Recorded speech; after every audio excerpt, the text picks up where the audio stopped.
ये हमारी बिल्डिंग की थर्ड बेसमेंट की रॉ फाउंडेशन है, जिस पे हमारा bottom layer of steel install है। तो टॉप लेयर स्टील की इंस्टॉल करने से पहले हमें ड्रेनेज पाइप इंस्टॉल करने हैं।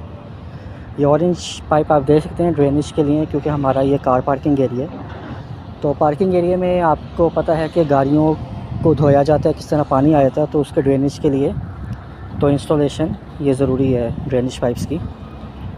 तो इन ड्रेनेज पाइप्स में देखें, ये आपका कैच बेसिन है। कैच बेसिन में आपका जो है बास्केट स्ट्रेनर इंस्टॉल होगा। जो भी आपका पानी आएगा ना, उसका कोई सैंड या कोई डस्ट पार्टिकल्स आ रहे हैं, वो उसको उधर ही रोक लेगा पीछे, तो क्लियर पानी को आगे जाने देगा इन पाइप्स के थ्रू।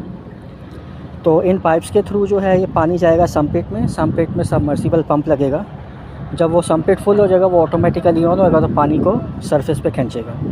ये आप सीधा जो आपको नज़र आ रहा है वर्टिकली, इसका मकसद ये है कि अगर आपके पाइप में कोई कचरा फंस जाता है, पानी नहीं जा रहा, तो यहाँ से सफाई करने के लिए इजीली आप कर सकते हैं। ठीक है, ये उसके लिए यूज़ होता है। तो ड्राइंग में मैं आपको हाईलाइट करती हूँ, हमारा जो है समपिट यहाँ पे है, जहाँ पे मैंने फिंगर पॉइंट आउट किया, और हमारा जो कैच बेसिन डिफरेंट लोकेशंस पे है, जिसमें से एक पे मैं आपको पॉइंट आउट कर रहा हूँ।